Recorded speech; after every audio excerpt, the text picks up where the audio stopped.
He tried to do many things.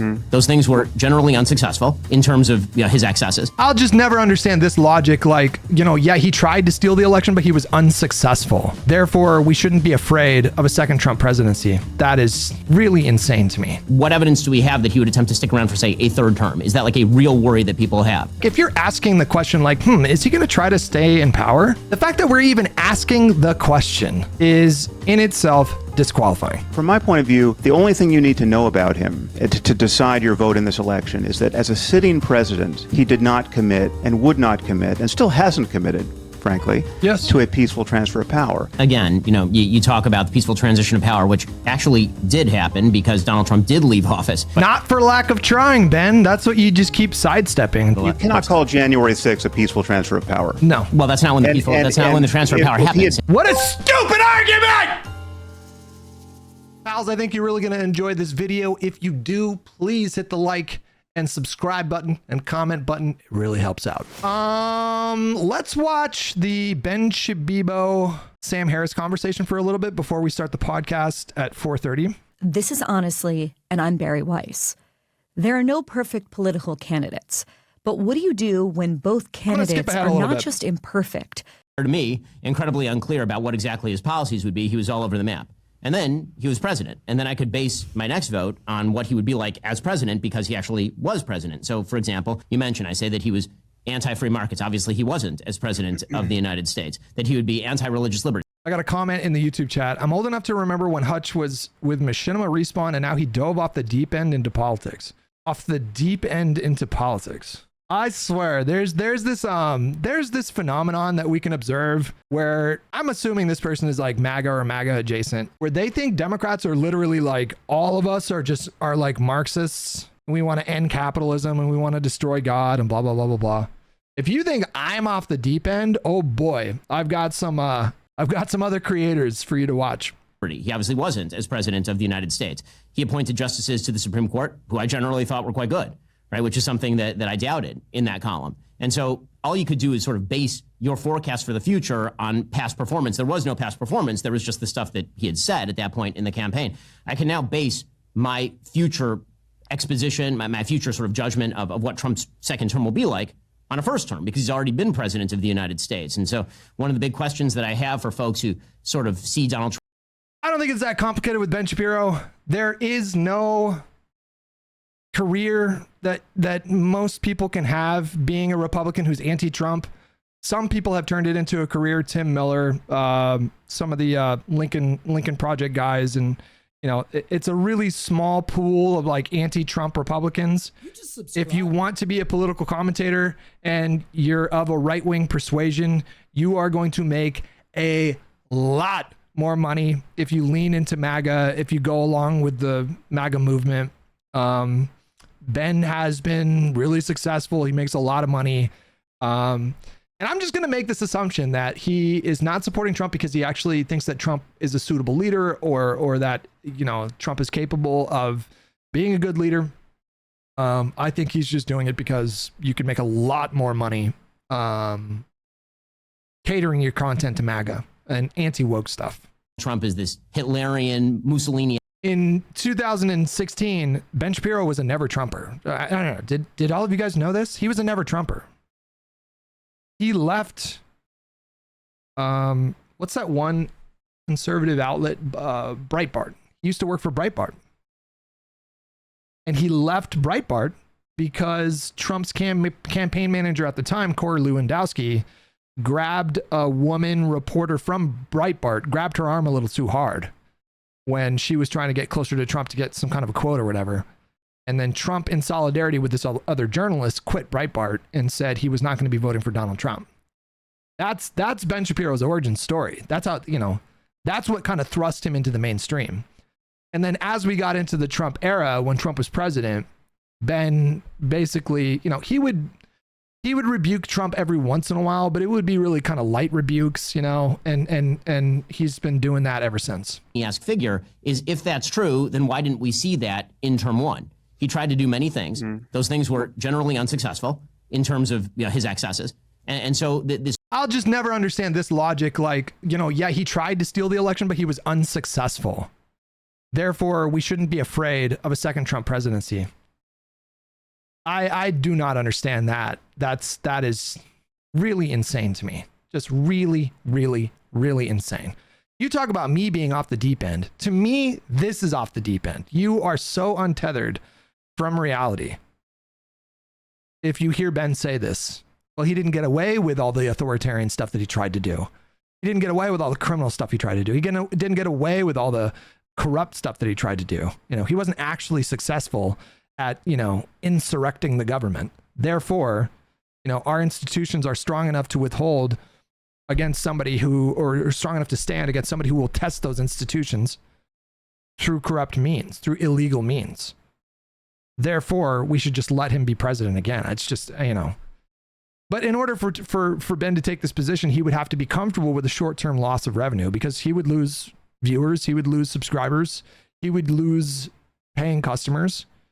It would be a short-term loss. I don't think it would be a career killer for Ben Shapiro. Ben Shapiro is big enough at this point that he can lose some of his audience and maybe try to appeal to more moderates, and he'd still do quite well for himself. But I just assume it's because he's making so much goddamn money that he doesn't want to jeopardize that.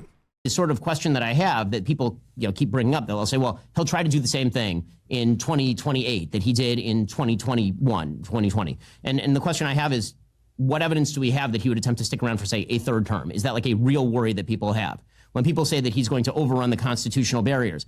The fact that we even question it, that should be, like, if you're asking the question like, is he going to try to stay in power beyond what's constitutionally allowed for? Like, would he try to do that?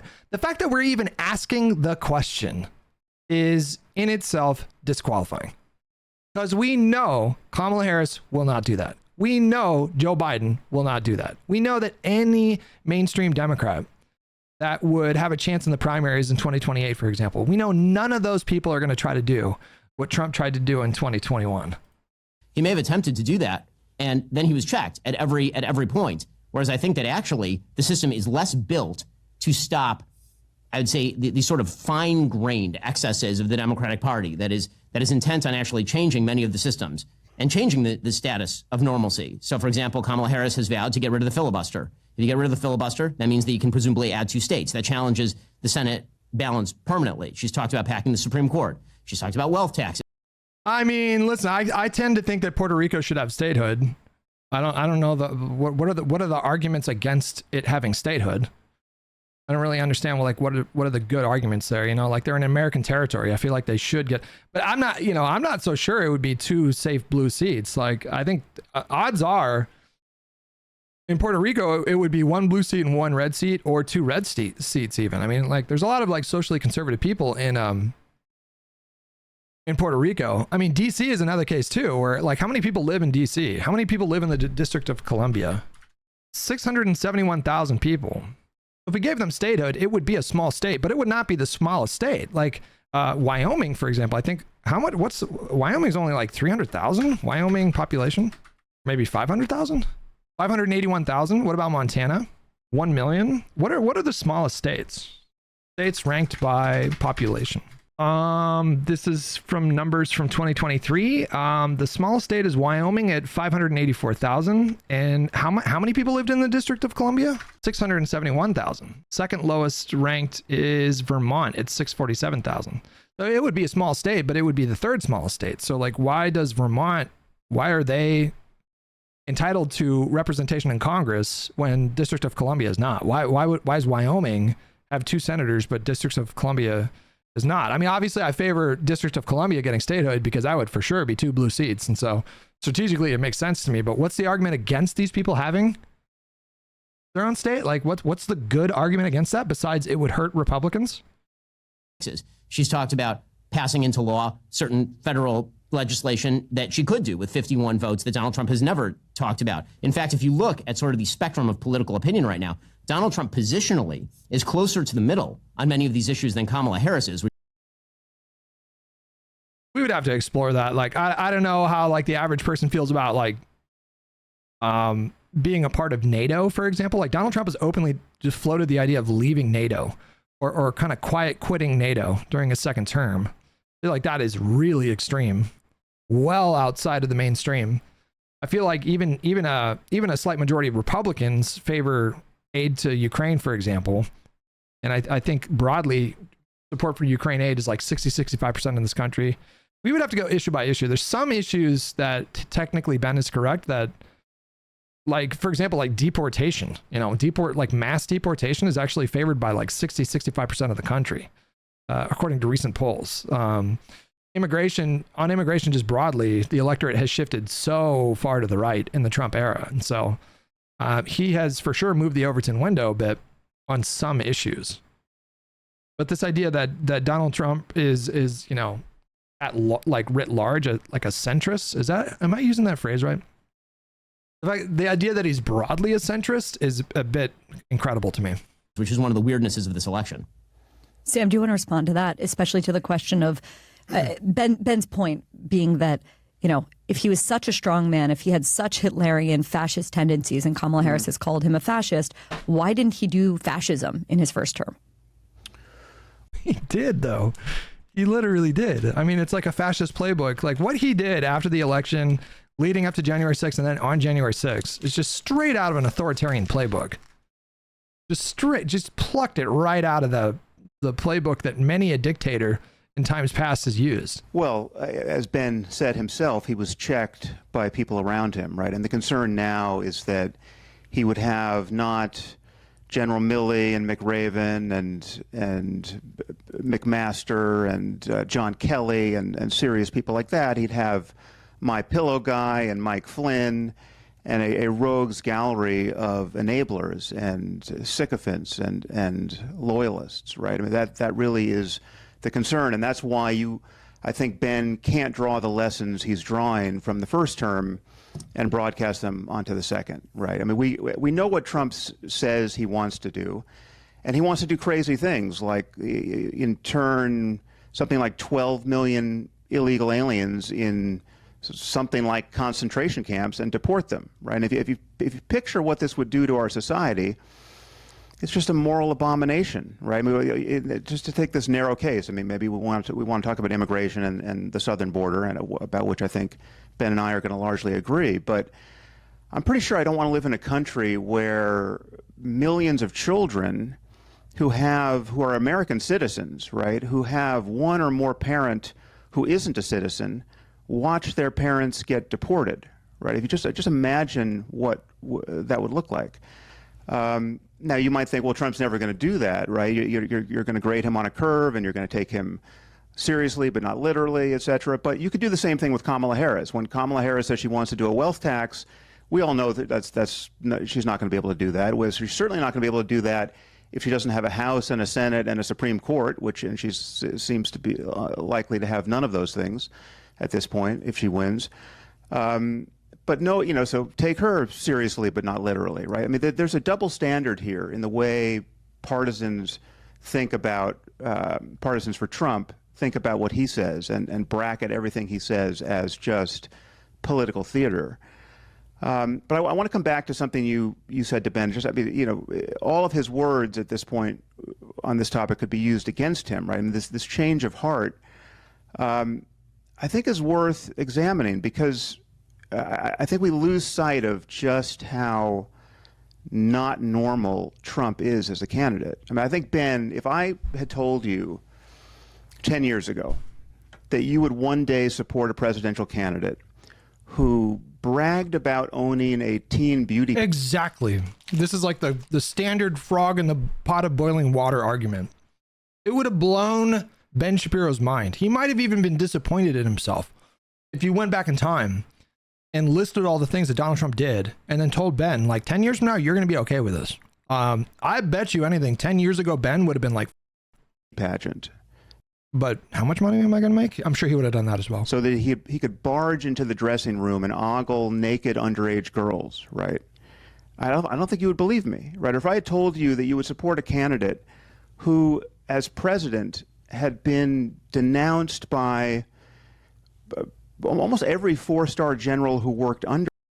That's one Trump story that it just blows my mind that one got so overlooked. In the 2016 cycle, there were so many stories coming out about Trump every day. So I guess I can understand how some stories get lost. But there were several Miss Teen USA contestants. These girls were under the age of 18, and they were doing beauty pageants. And Donald Trump bought Miss USA, which gave him ownership of Miss Teen USA. And according to not one, not two, not three, but several Miss Teen USA contestants, Donald Trump would just walk into the dressing room while they were getting changed. And we just moved. That was one story of 25 stories back in 2016. You can look it up, Google it, and you'll find it's not just one or two or three. It's like multiple former Miss Teen USA contestants said, yeah, he did that. And we just moved past that. We just, you know, and more than that, the Trump movement kind of calcified into this like QAnon adjacent crazy stuff. They redirected these attacks towards Democrats. And so they tried to turn Pizzagate into a thing and tried to allege that Hillary Clinton and John Podesta were eating kids and trafficking in kids and all this stuff.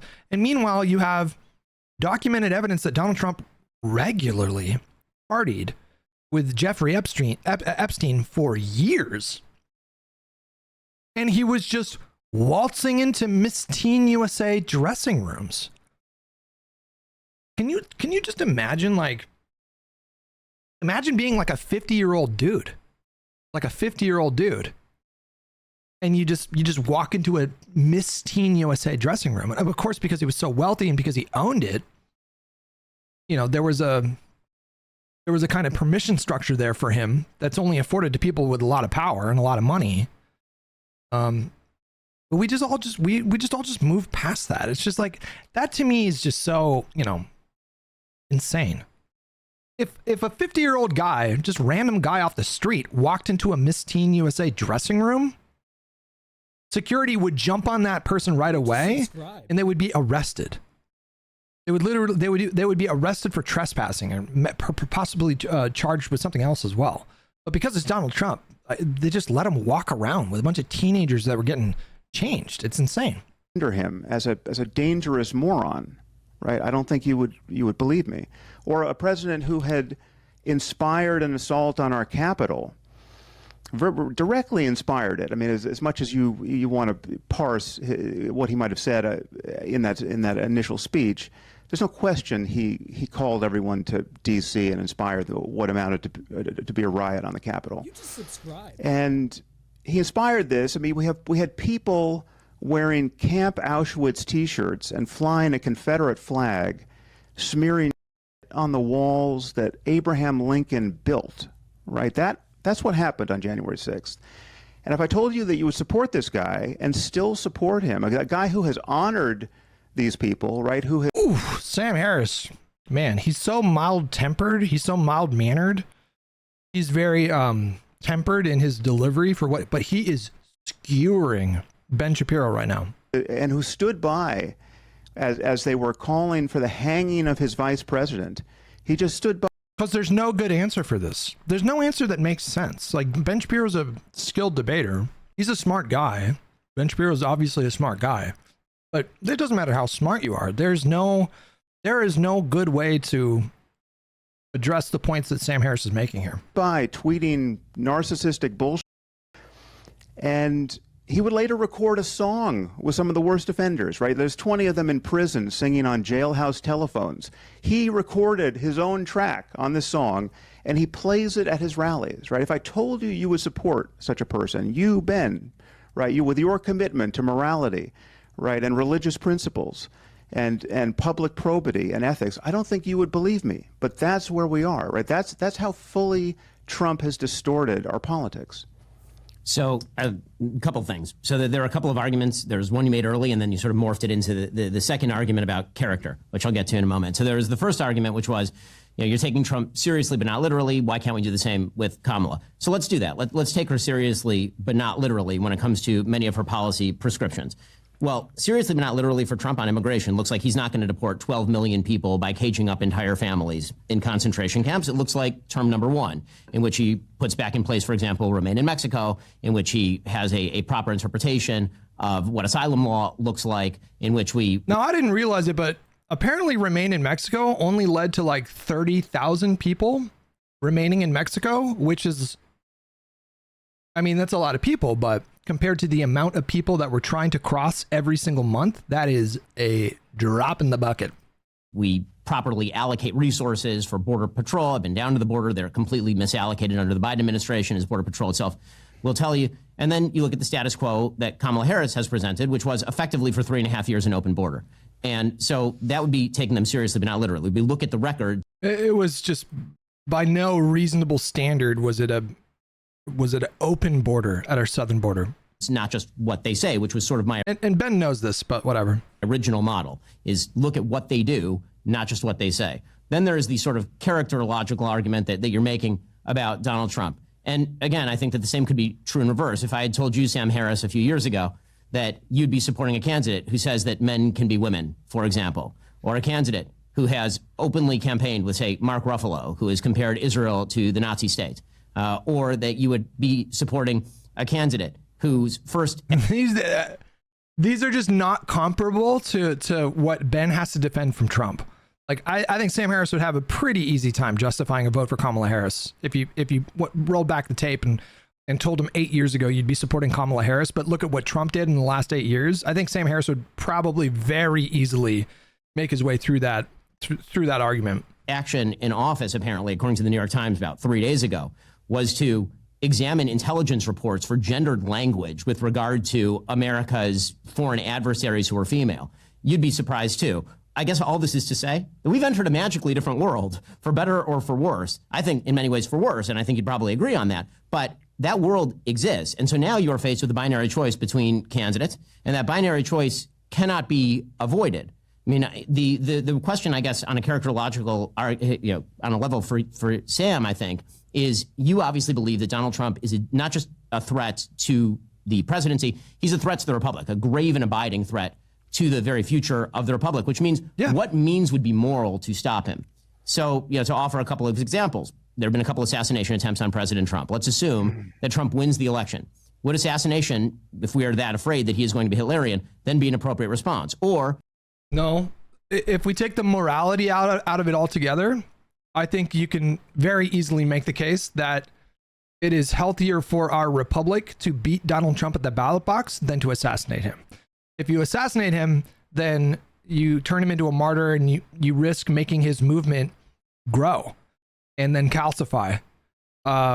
If you beat him at the ballot box, then you can way more effectively stem the tide of MAGA-ism. If we play out this hypothetical to an extreme, then you can conceive of situations where it would be morally justified to use force against Donald Trump, but I don't think we're anywhere near that. Like, for example, if Donald Trump successfully had stolen the election in 2020, I believe it would have been completely justified to engage in like guerrilla tactics. If a third world country did it to one of their own dictators, we would applaud that in America. We would say, oh, good for them. That's great. They're rising up against an authoritarian dictator. But we're just not we're not at that line right now. So I think you can make a really convincing and easy argument where it's like, well, no, I don't think it would be a good idea to assassinate him. I don't think it would be. It's not a question of morality. It's a question of tactics. Like, tactically, it would be stupid to assassinate Trump and then make him a martyr. Less provocatively, would it be an appropriate response for Kamala Harris, who would be the presiding officer in the Senate? She's the vice president of the United States. Conversely, right? Conversely, it's also the case that if Democrats actually had stolen the election in 2020, if that was actually true, if we, destroyed ballots and manipulated voter data and whatever, then January 6th would have been completely justified. Does anybody even disagree with that? It would be completely justified. Tom Sawyer said, so we shouldn't unalive him because it makes him a martyr. Great take, Hutch. I mean, I think it's a reasonable take. Yes. I don't think making him a martyr would be good. I think someone like Vance would just fill that vacuum really quickly, and it would galvanize a lot of support for not just the conservative movement, but the MAGA movement specifically in this country would grow, and Vance would be at the helm. And you can think that he's kind of cringe, but Vance is actually quite, I think Vance is actually quite sharp, and I don't think he was a smart pick, but I do worry about him in the future. I think he's kind of savvy. And I think he would have a much easier time getting his agenda done.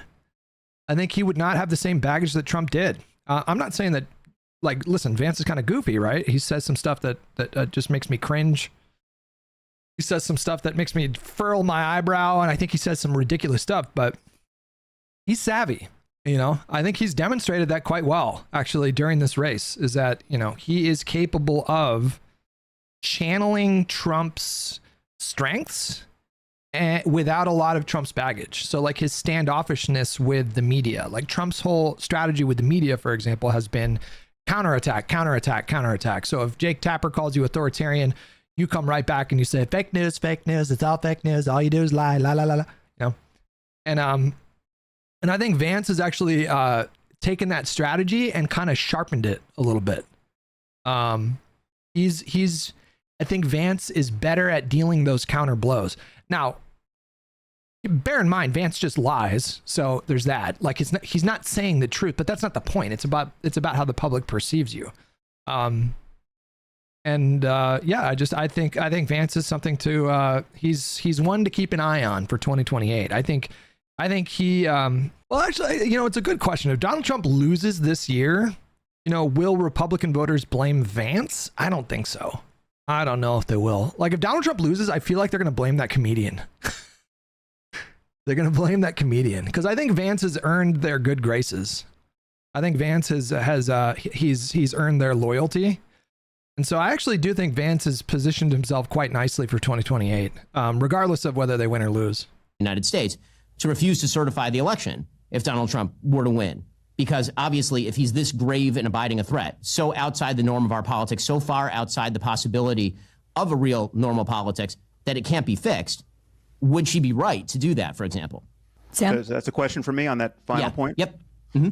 No, I mean, first of all, you can flip that around. If you think Trump's attempt to hold on to power in 2020, if you think all of this business about you're pressuring Pence not to certify the election was in any way legitimate and is any way not disqualifying for him to run for a second term, well then... Well, legitimate is not disqualifying. Those are not quite the same thing. I think it was illegitimate and not disqualifying. But well, it's gradations of the same problem. But I mean, anyone who supported that on any level, as his running mate J.D. Vance claims to, should support Kamala Harris doing the same thing. I know the law has changed in the interim, happily, but you should support that kind of behavior now that Kamala Harris and Biden are in power and overseeing this election. And of course, I would never support such a thing. Babes, you've asked me essentially whether I think Trump is Orange Hitler, right? And I never have, and I've never taken. Vance is a damp paper towel. He was specifically chosen because of it. If he runs for president, his campaign would last a grand total of 2 months. I disagree. I think he is doing a pretty good job of channeling MAGA energy. And he can handle himself in an interview way better than Trump can. Again, he lies it's like a fire hose of lies. So I'm not lending credence to the idea that Vance is a decent person. That's not what I'm saying. He's a piece of. But regarding his political skills, regarding his conversational skills, regarding his ability to navigate a hostile interview, he's actually quite good. There's not a lot of people, I think, when you're in the hot seat and you're doing an interview with someone like Caitlin Collins or even Brett Baer sometimes, or Neil Cavuto or whatever, that's not necessarily an easy thing to navigate when someone's being really aggressive with you. And I think Vance is actually pretty effective at sticking to the strategy of just counterpunch with 10 times more force. I actually think he's really good at that. As a matter of perception, to add that caveat once again. Taken those concerns entirely seriously, but I would point out that the leading scholars of fascism at this point, I mean, people like Robert Paxton, use the term in application to Trump, and it's not an empty epithet, right? It's not the same thing as saying that Trump is the next Hitler figure or the next Putin figure, right? I think the difference is that Trump is not ideological. You know, Trump is in the Trump business. Trump just wants wealth and fame, essentially, and he wants power. I don't even know if Ben would disagree with this. I mean, what reasonable person would disagree with this? In order to secure those things. Like, was it ideology that led to Trump appointing pro-life justices to the Supreme Court? No. He doesn't. You think he's against abortion, really? But I think there are very few people who think he wants to create the 1,000-year Reich. I mean, he wants to build condos and play golf, right? I mean, yes. We're talking about he doesn't a game disagree, show yeah. host, right? Who got marketed for 12 years on television as a brilliant businessman, and half the country bought it, right? And a quarter of the country has rallied to him like he's the Messiah, and another quarter is willing just to look the other way as he desecrates the most basic norms of our democracy. Yes. And the most important one, which he's desecrated, is not committing to a peaceful transfer of power. I mean, that is, from my point of view, the only thing you need to know about him to decide your vote in this election is that as a sitting president, he did not commit and would not commit, and still hasn't committed, frankly, to a peaceful transfer of power.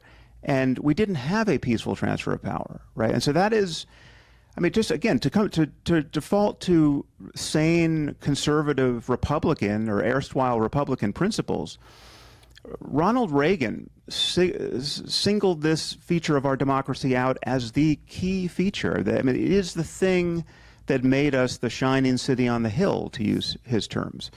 I mean, the thing that people living in whole countries, to use Trump's terms, envy in us is this peaceful transfer of power. It is a political miracle. And Trump's campaign, the peaceful transfer of power is arguably the most important pillar of American democracy. The only thing that I can think that possibly competes with it is having free and fair elections. It's difficult to know what the order is there, but you could make an argument, a convincing argument, that the peaceful transfer of power is the most foundationally crucial element of American democracy. You could quite, I think you could quite easily make that argument. Continued status in the Republican Party as their frontrunner is just a continuous desecration of that principle. And so from my point of view, everything hinges on that. And no, I don't think assassination attempts are the right remedy for that. Voting against him is the right remedy for that. And the reason why things didn't normalize over the last 4 years is not because Joe Biden was so woke, or Kamala Harris is now a woke Manchurian candidate who will govern like a blue-haired activist from Barnard.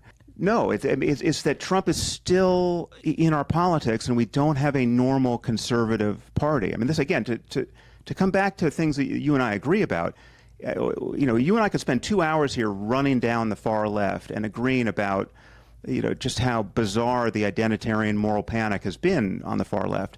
But the problem with Trump and Trumpism is that it seems to justify all of that, right? It adds fuel to all of that. And the reason why the panic is justified, frankly, and again, it extends to Trump's former allies, right? Extends to his former running mate, Mike Pence. I mean, Mike Pence has... Need some hopium here. Kamala's going to win this, right? I think she is, yeah. I do think she is. Said that the American people deserve to know that Donald Trump asked me to be loyal to him, to put my loyalty to him over my loyalty to the Constitution, right?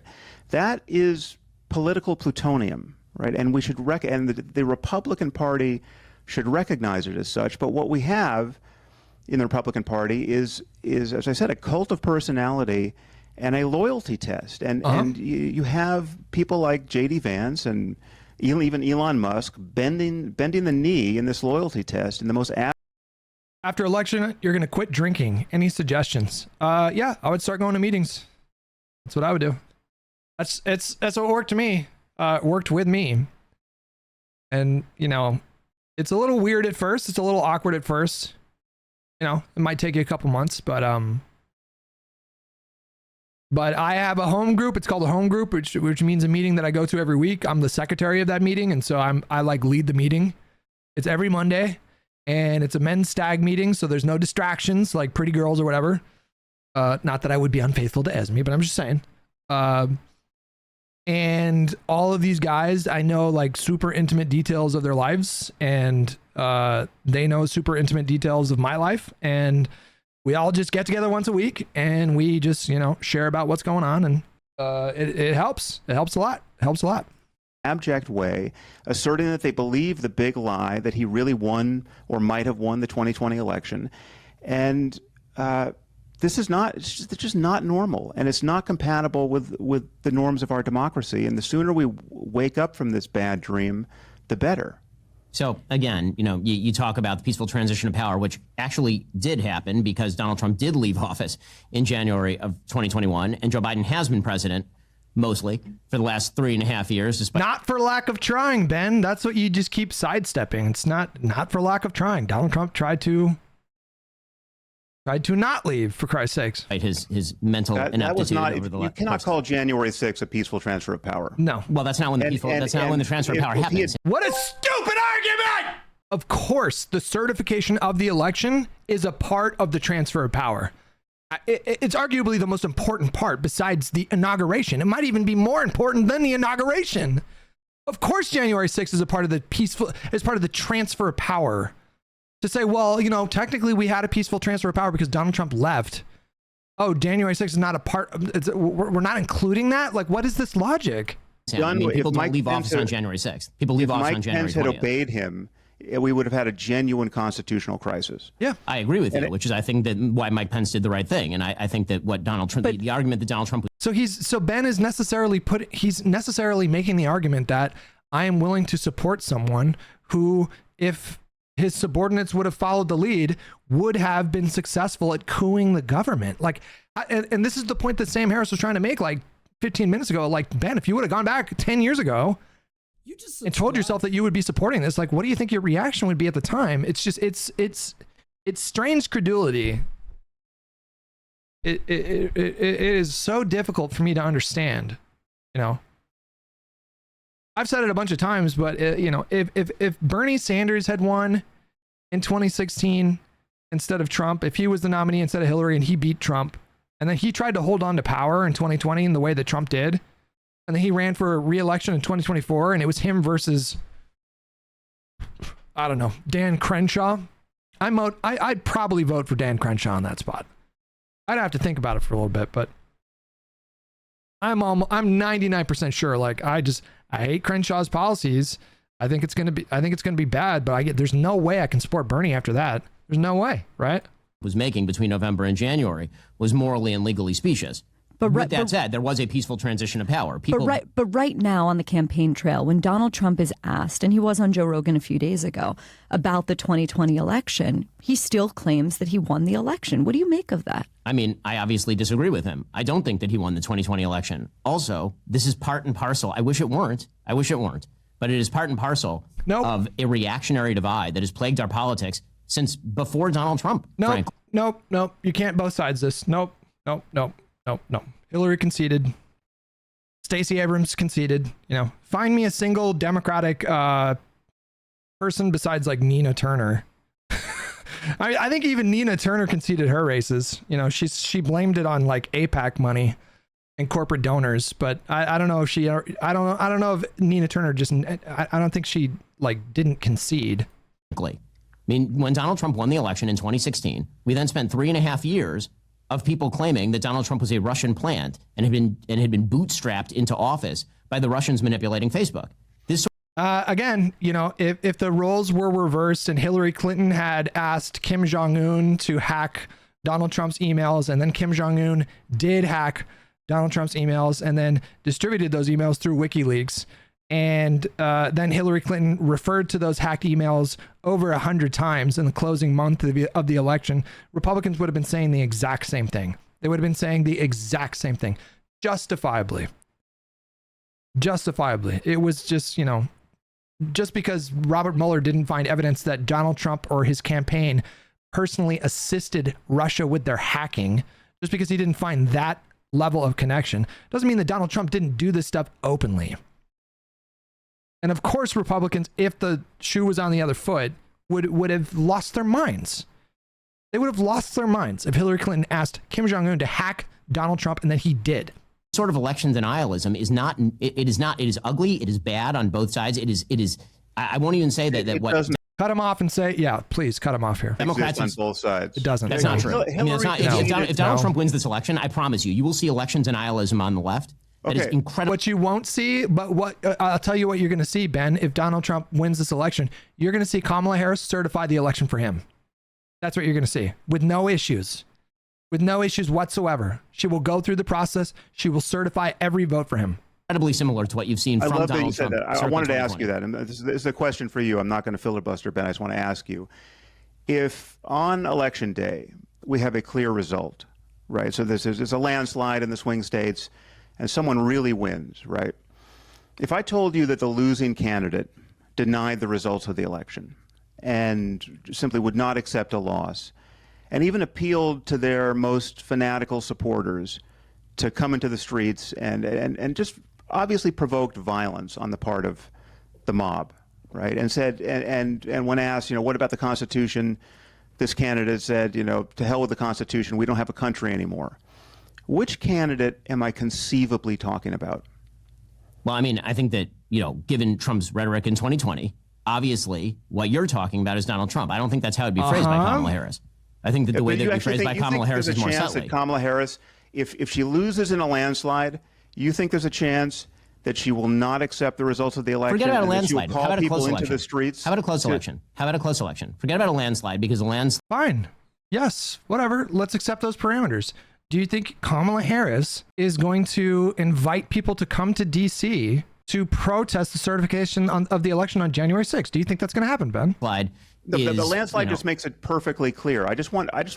I'm telling you that. Why the necessity for that sort of clarity in an election that's 50-50? Why not actually pick a plausible? It's a thought experiment, Ben. You're being obtuse. Plausible scenario. The most plausible scenario is that she loses in a very tight election. It's a thought experiment, Ben. Voter suppression, and then she suggests. It's all too plausible, Ben. It's all too plausible because currently, the chance that there will be a landslide in the swing states is about 40%, even though we're at 50-50 between the two candidates. According to Nate Silver, there's a 40% chance that one of them runs the table in the swing states, right? So it's for sure that would be an electoral college landslide. We're not talking about a popular vote. Why is he being pedantic here? I've actually never seen this from Ben. Maybe this is a sign that he just feels uncomfortable during this debate because he's being so pedantic right now. Landslide in any case. No, right. But, so I'm talking about a clear result, right? Where no allegations of fraud are plausible. Okay, so the most obvious sort of rhetoric that would be used along those lines would be Trump's. And then the rhetoric that would be used on the other side if Trump wins would be that Trump has corrupted the system. The system has been so corrupted that people weren't able. We're so far removed from January 6th with this kind of rhetoric. We are so far removed with these two things are in different universes. They are not the same thing at all. To vote properly in places like Georgia, which has been the claim that there was Jim Crow 2.0 in Georgia for years. There would be claims that Donald Trump was paid off by the billionaires, that there was foreign interference in the election. There would be all of these claims, and they would float around. Donald Trump has all. This is my original claim, Sam, is that Donald Trump is very obvious in his excesses. Democrats and the Democratic Party and Kamala Harris are much more, I would say, much more subtle in their excesses. But those excesses are no less dangerous for being more subtle. In fact, in some ways, I think they are more dangerous for being more subtle.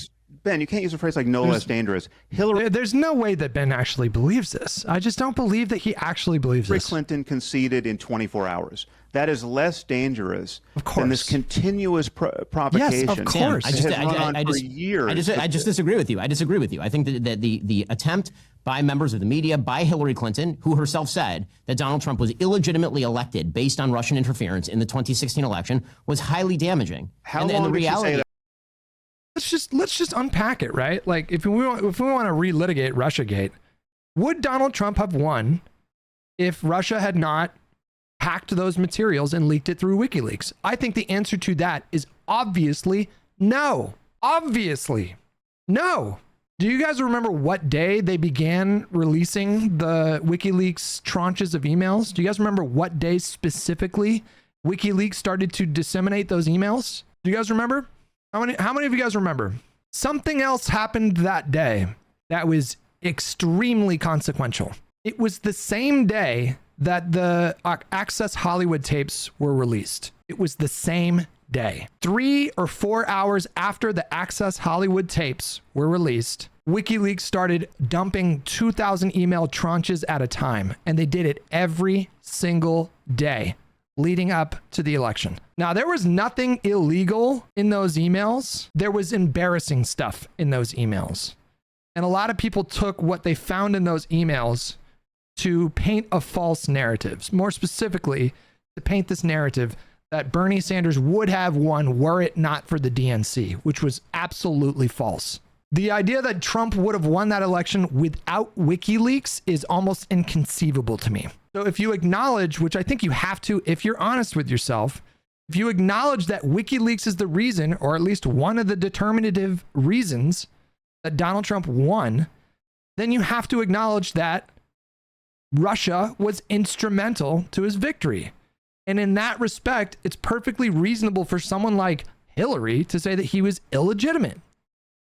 Again, Republicans would have said the exact same thing were the shoe on the other foot.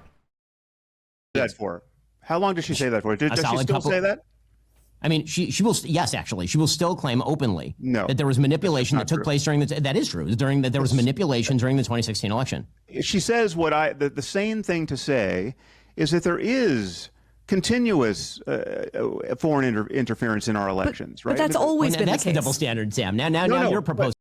We have not. It's always been the case, Bari Weiss, that an adversarial foreign country hacks into a political party's email database, hacks into the campaign chair of a political party, and then distributes those hacked emails through WikiLeaks. Really, Bari Weiss? Really? That's always been like a part of American elections? What country did you grow up in? Who taught you American history? Where are you coming up with this idea? Posing a double standard. No, but when Hillary says it, it's totally subtle and fine. And when Trump says it in the most obvious, foolish way, then it's totally different. Ben, Sam, go ahead. You're just missing the relevant details here. Almost everyone thinks that there is continuous foreign interference in our elections. Very few people at this point think that it has been decisive and that it was decisive in 2016. I mean, the problem in 2016... I do, and I think there's a very good argument for that. I think it was decisive. I think it was obviously decisive. I don't think Donald Trump wins without WikiLeaks. Obviously. 16. It was a much bigger problem, that the internal division was real, and that whatever Russia tried to do on Facebook was amplifying very real divisions that exist in our society, which we should worry about. But I'm not in contact with any Democrats, and I talked to a lot of them at this point, who have burned any fuel over even weeks, much less months or years. To be honest with you guys, the Russia stuff stopped being salient as soon as the Mueller report came out. And of course, the Mueller report was completely misrepresented by Bill Barr in his summary. Was totally inaccurate summary. Do you guys remember Bill Barr's summary? Bill Barr's summary was like 2 paragraphs. And I think in the first paragraph, Bill Barr said that Mueller exonerated Trump. He just wrote it out. He wrote he exonerated Trump. And then you read the Mueller report itself, and Mueller says, specifically takes care to say, if I could exonerate Trump, I would, but I'm not. So Bill Barr just flagrantly lied about what was in the Mueller report. That fueled the media cycle covering the Mueller report, and it was quickly forgotten. Past 2018, which is, I believe, when the Mueller report released, 2018 or early 2019, it no longer became a salient issue. Nobody was talking about Russian interference by the time the 2020 election came around and Biden was the nominee.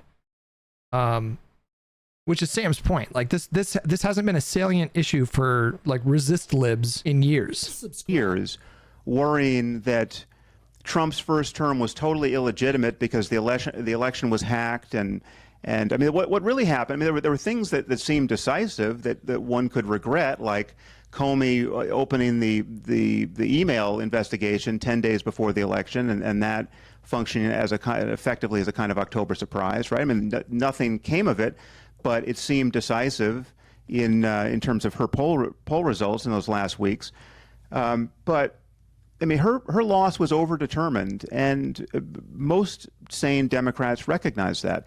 What you do not have in the Democratic Party is a cult of personality around anyone and a series of loyalty tests. I mean, again, this is we're so far from the. You can tell that Sam Harris is getting frustrated because it's like, why do I need to explain this? Why is it not self-evidently obvious to anyone with two brain cells scraped together that what we observe from the Democrats regarding outcomes of elections is just not even in the same universe as what we observe from Republicans? They are not comparable.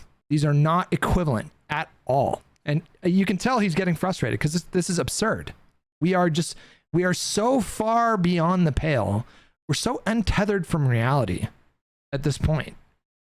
Like, he shouldn't have to explain this. This is just so obvious. The actual ground truth here. I mean, the ground truth is that we know at this point that there were Republicans in Congress, right, who would have voted to impeach Trump after January 6th, but they didn't because they were afraid for their lives. Yes, of they course. were afraid that someone in the MAGA cult would come and kill them or members of their families. Right? We know this from Mitt Romney, and we know it from Liz Cheney, too.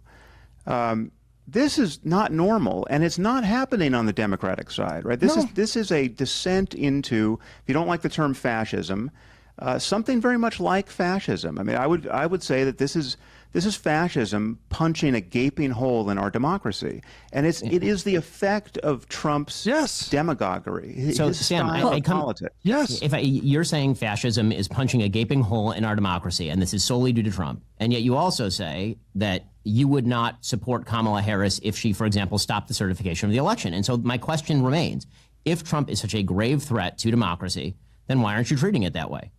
Voting isn't enough. I don't treat Kamala Harris as that sort of threat to democracy. I think that Kamala Harris. You would have to accept the premise here from Ben that assassination would be the only suitable means by which to deal with Trump, which is just not, it's not a position that I would take. It's not a position that Sam takes. And I think you can make a really logical argument for why assassinating Trump would actually be worse for democracy. Harris is a threat to many of the institutions.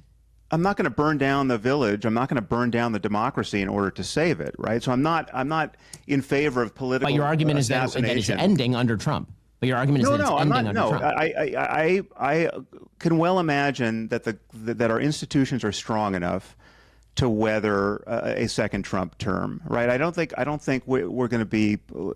It's not going to be the Third Reich. And again, I don't think he has those kinds of aspirations, because he's such a small figure in the end, right? He's not a man of ideas on any level, right? So as far as I can tell, he believes almost nothing.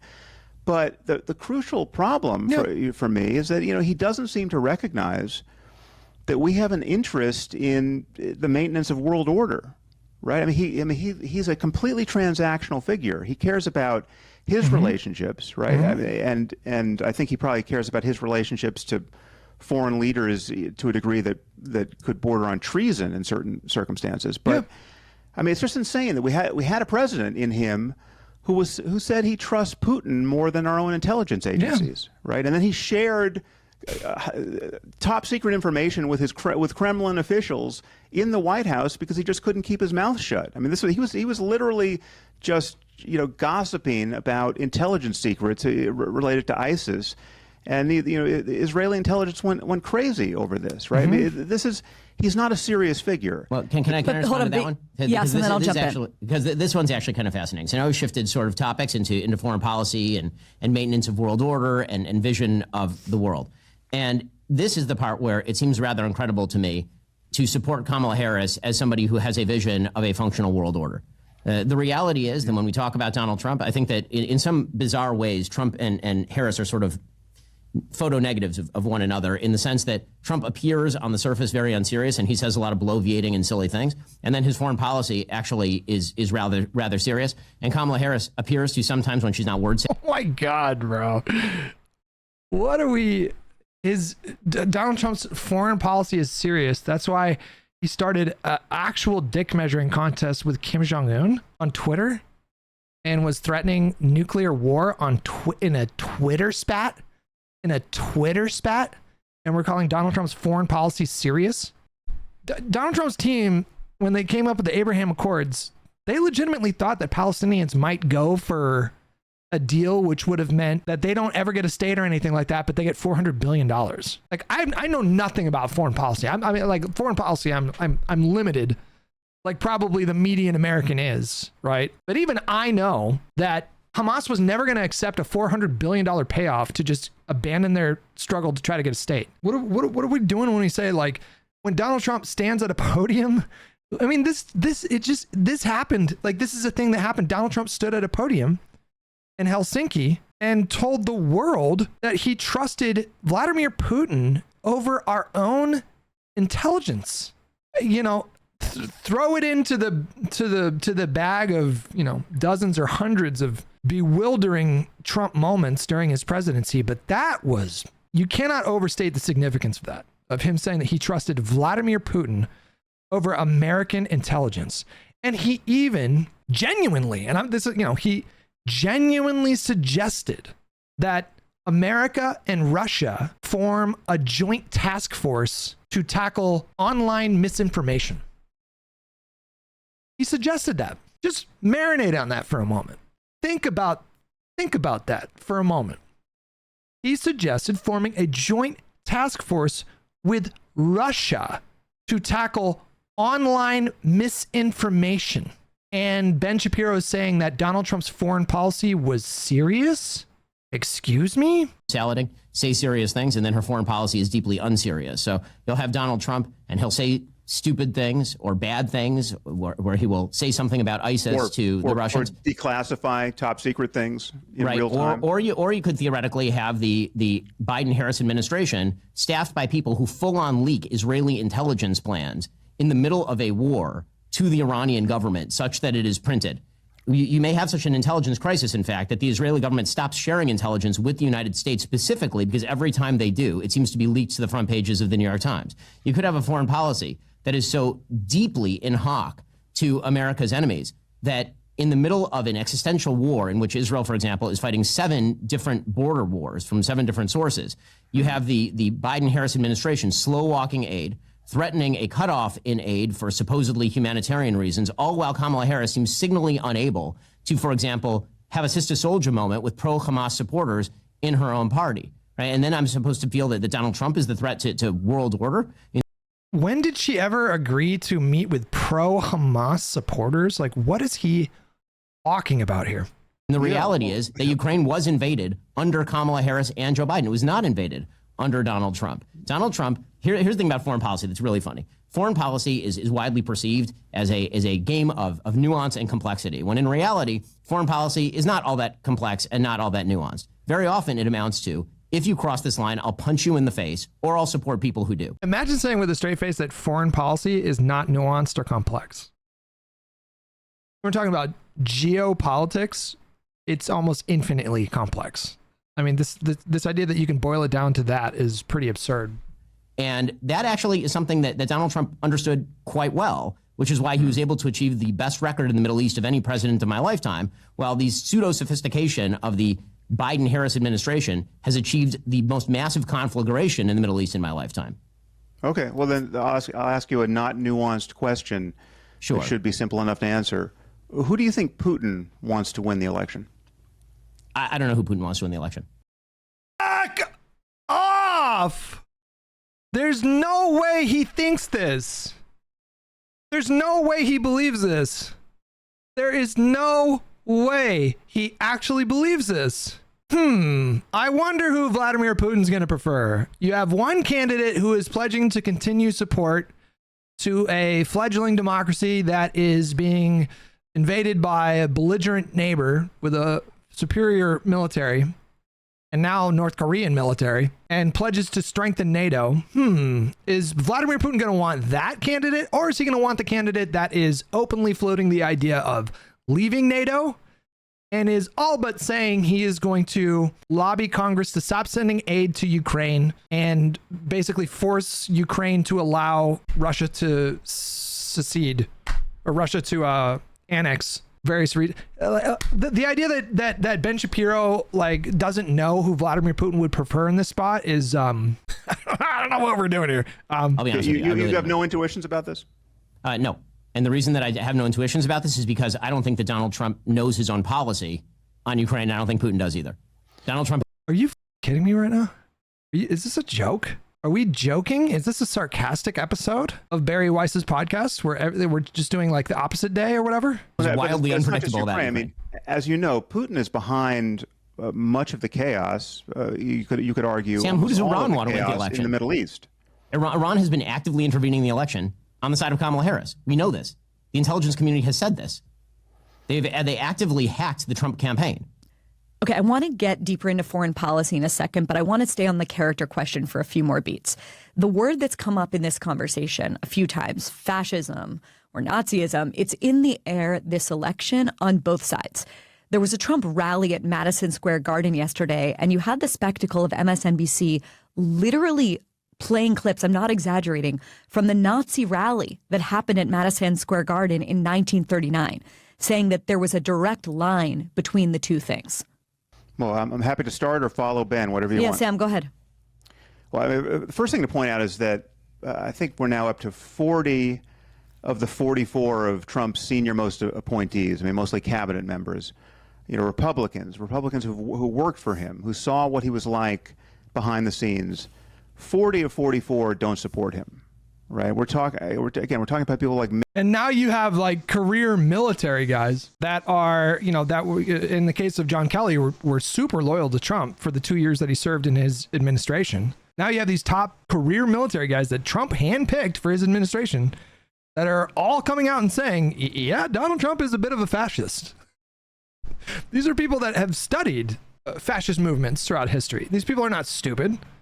They don't use that word lightly. They don't use that word in the same way that like a college undergrad would use on Twitter or a talking head on some political opinion show would use. These are people that take that word very literally. They understand what that word means. They understand the complexity and the nuance of fascism. They understand that it's not one thing or another thing. It's a combination of things. And you have Milley and Kelly now saying like, he's a bit of a fascist. Yeah. Milley and McMaster and McRaven. Those are just the M's, right? John Kelly. These are generals who had Mattis. to deal with it. What was that? Jim Mattis. I mean, there's a huge number of these people. Yeah. So we're talking about people who dealt with him, in the Situation Room, had to brief him on the fraying world order, and what they encountered in the man was total incompetence. And that's the other thing I forgot too. How are you going to say that Donald Trump has serious foreign policy when he eventually just stopped getting his daily briefings? The president, it's been a tradition or a norm rather for the executive branch for decades that presidents start their day by getting a daily intelligence briefing that lets them know about threats, foreign and domestic. And he just stopped getting them. This was heavily reported on. He just decided one day like, you know what? I think I'm good. I'm just going to pass on the daily briefings. How can you have an informed foreign policy perspective or philosophy? How can you have a coherent, informed foreign policy philosophy if you're not even getting your daily briefings? How is that serious?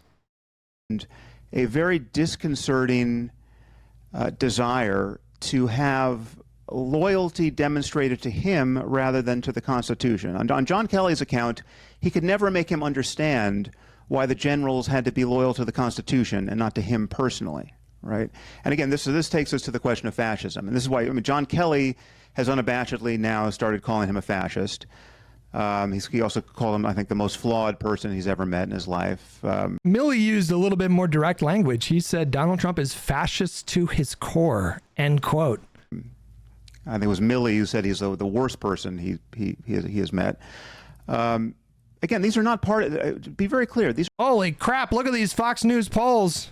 Hey, if you guys want some hopium, there you go. Let me serve you right up with a dose of hopium. Fox News polls. Again, Fox News, they are very decent pollsters. Fox News, one might not assume as much, but their poll team is totally separate from their editorial team. Obviously, throw it into the averages, but Fox News has Harris up 1 in North Carolina, Harris up 4 in Michigan, and Harris up 2 in Pennsylvania. which is good news for Harris. She needed a win in Pennsylvania today because there was a Quinnipiac poll that had Trump up 2 in Pennsylvania and a CNN poll with Kamala and Trump tied. And now we have a Fox News poll. I mean, I love seeing those numbers. Oh my God. If she can win North Carolina, oh my God.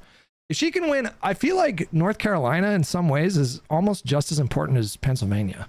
Like if she's winning North Carolina, she's almost certainly winning Arizona and Nevada, and very likely is winning in Georgia as well. So those are going to be the 2 states that I'm really looking at. Of course, I'm going to be interested in all 7 swing states, but I'm going to be really focused on North Carolina and Pennsylvania on election night. These are not partisan attacks. These are serious Republicans who went to work for the man, right? But the reason why the fascism is not just an empty epithet is that fascism is a little hard to define, right? It's not a set of ideas. It's a style of politics, right? It's the politics of leader worship and the demonization of enemies within, to use Trump's phrase, right? It's all about demonization of intelligentsia, academia, quote unquote deviant sexual behavior, homosexuals, trans people, ethnic and religious minorities, demonization of the media, enthusiastic support for, quote unquote charismatic leader, emphasis on totalitarianism, heavy emphasis on military force, corrupt elections. Sam Harris is right. I mean, like 99% of people I feel like that throw around the term fascist don't really understand what it means. It means a lot of things. It means a lot of things at the same time. And you can have some overlap with other terms like totalitarian or authoritarian, but fascism is a distinct thing. And it's not just a white thing either. When we talk about fascism, we're not talking about something that is necessarily predicated on a foundational basis of white supremacy. We've observed fascism in Mussolini, for example, the Italians in World War II. I don't know if they were considered like traditionally white at that time. We saw fascism spring up in China in the Chinese Civil War. There were, the fascists and the communists were fighting each other for decades. We saw fascism spring up in Japan. We saw fascism spring up in Cambodia with Pol Pot and the Khmer Rouge. So, it's complicated. It's a complicated topic. Hatred of immigrants and elites and elite institutions. It focuses on the humiliation and victimhood of a native population. And it emerges out of this relentless appeal to the grievances of the mob. And that is how Trump campaigns. He's campaigned in this mode. Fascism is, if you want to really like boil it down to one thing, like fascism is like it's like a perfectly distilled demagoguery. So when we say someone is a demagogue, we say someone it's a leader that plays into people's fears, angers, their distrust of others, of people that they consider to be others, and it taps into demagogues. Fascism is like demagoguery on crack, and some leader along the way. We've had iterations of dictators all throughout history. And, these dictators learn from the mistakes of their predecessors. And fascism is just what people landed on in terms of like how to most effectively capitalize on perceived grievance and perceived differences with others. It's a really fundamental part of fascism is defining who the others are. And then those others they're not just like political opposition. Those others become truly like enemies of the state. Those others now represent an existential threat to you, your family, your way of life, in some cases, your race, your religion. That's another element of fascism, is oftentimes fascism is deeply intertwined with religion. I don't remember who said it, but somebody famously said, when fascism comes to this country, it's going to be wrapped in the American flag and a Bible. Do you guys recall who said that quote? It's something like that. Fascism, if it ever emerges, I don't think Ben Franklin said that. I don't know if fascism was a thing in the late 1800s. If a fascist party ever reaches the kind of success that we saw with the Third Reich in terms of consolidating power, then it will certainly be a movement driven by Christian nationalism. We're never going to see a fascist movement in this country that's driven by like Muslims or Jewish people. Yeah. Mode from the very beginning. He is still in that mode. He is every inch a demagogue, and you can just see how people behave around him. You can see how you have to acquiesce to his, again, loyalty tests. All of his lies are, the biggest ones certainly, are a kind of loyalty test. You have to pretend to believe the unbelievable in order to get close to him and function in his orbit.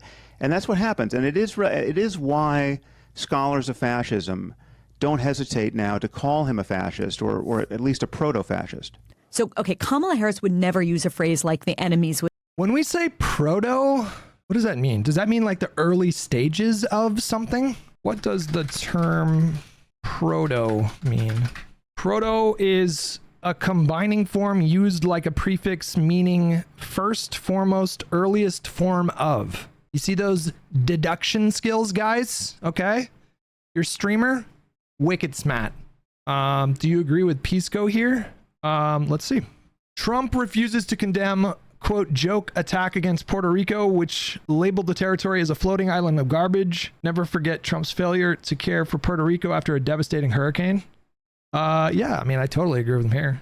Trump, I think, held up aid to Puerto Rico for 2 months. Am I making that up? He complained to Puerto Rico shortly after that devastating hurricane that they suffered. And that devastated that island, guys. I don't know if you guys remember how bad that hurricane was. It was bad. And he openly complained to Puerto Rico that they were, quote unquote, like messing with his budget. Like, it was insane. Within. It's just too coarse, it's boorish, it's frankly too Trumpy. But yesterday on MSNBC, they played footage of the Nazi rally in 1939, the infamous Nazi rally that took place. If you don't want to be labeled a fascist, stop acting like a fascist, for Christ's sakes. And don't clutch your pearls when people point out, like, this is kind of eerily similar to what we saw in 1939. I'm not comfortable with this. Place at Madison Square Garden, very clearly suggesting, more than suggesting, kind of saying that. Like, imagine going back to like 1933 and telling German citizens, hey, if you guys aren't careful, you know, you might turn into a movement that murders 6 million Jewish people. You know, I imagine if you walked around and you said that to sort of just random like German civilians at the time, they would have been like, what? Come on. What are you're taking this way, you're blowing this way out of proportion. How could you even say something like that? Oh, you think we're extreme? Oh, you know, when we talk about fascism, or rather more specifically in Sam Harris's case, proto-fascism, the early stages of fascism, we're talking about early markers. We're talking about identifying something. Jesus. How do you do that? We're talking about identifying something before it spirals into a much bigger problem. That the people gathering there are not just deplorables, as Hillary Clinton said in 2016, but that they're like. This is such bullshit. This is such bullshit, dude. Every time Donald Trump does a rally, every single time, he says the most deranged stuff about Democrats broadly. This is a recent rally that he did literally just today. He called Democrats evil and professional thieves intent on stealing elections and destroying America. He said today in his rally, if he loses the election, Jewish voters would have a lot to do with the result. What? He called Harris mentally disabled and mentally impaired and claimed that she was born that way. He also called Harris regarded at a private dinner for donors, according to New York Times.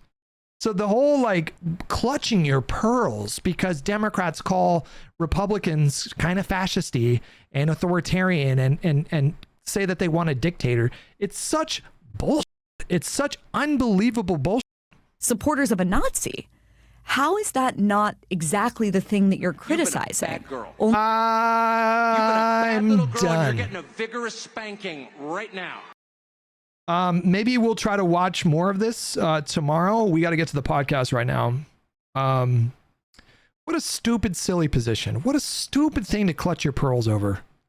It's so ridiculous. I don't know how anybody falls for this. It's so stupid.